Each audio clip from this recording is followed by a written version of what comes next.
পক্ষপাতমূলক পক্ষপাতের অভিযোগ তুলেন, সেই অভিযোগ জামাতও তুলতেছে, বিএনপিও তুলতেছে।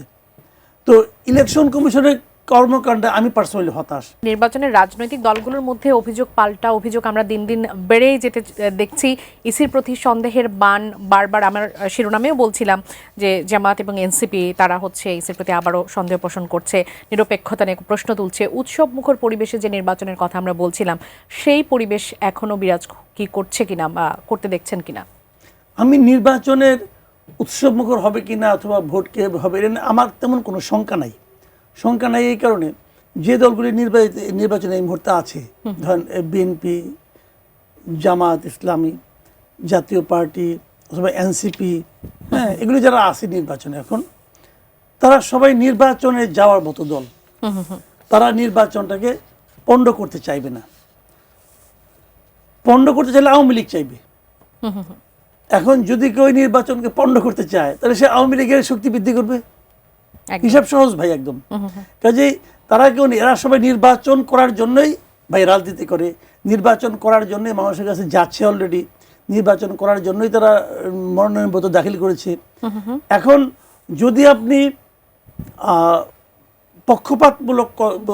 পক্ষপাতের অভিযোগ তুলেন, সেই অভিযোগ জামাতও তুলতেছে, বিএনপিও তুলতেছে।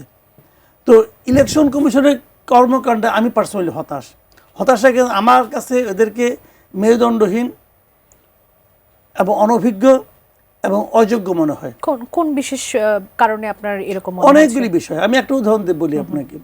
সিম্পল একটা জিনিস দেখেন, এই যে অভিযোগগুলো করতেছে, জামাত করতেছে, বিএনপি করতেছে না? আচ্ছা, এই অভিযোগগুলো যদি কোনো সারবত্তা না থাকে, তাহলে তাদের কোনো বক্তব্য পাইছে না পর্যন্ত এই অভিযোগের ব্যাপারে?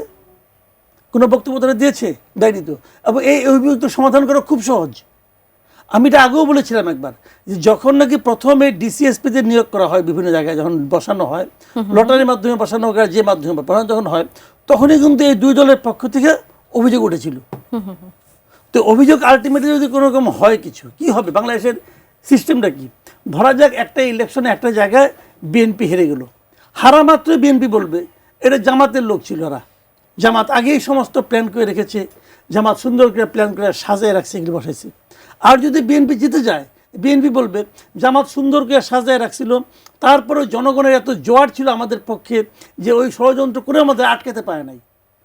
মুখস্থ কথা, এটা জামাত বিএনপিও বলবে। অর্থাৎ এখন যে অবিশ্বাস, যে পাল্টাপাল্টি অভিযোগের বাণ, সেটিতে আসলে খুব বেশি না, আমি বলছি না এটা, একদম আমি উড়াই দিচ্ছি না, কিন্তু এগুলি হয়। তারপরে আমি মনে করি, যেহেতু অভিযোগটা উঠেছে, যদি শেষ পর্যন্ত অভিযোগটা থাকেও নির্বাচনের পরে, দায়টা যে পড়বে কার উপর?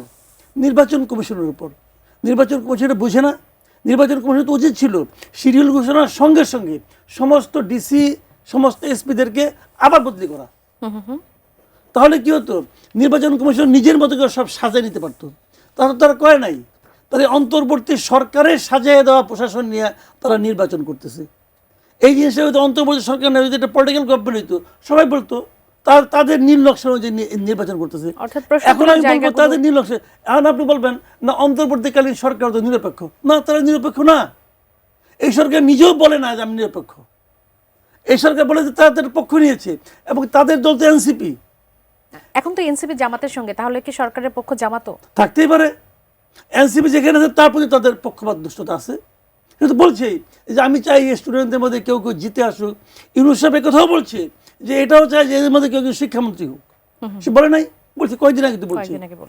তাহলে যদি বলে থাকে, সরকার প্রধান যদি কথা বলে, তাহলে এনসিপি বুঝি তারা কি দুর্বলতা আছে? এনসিপি যে ঘরে আছে, সেই ঘরে বুঝি তারা কি দুর্বলতা আছে?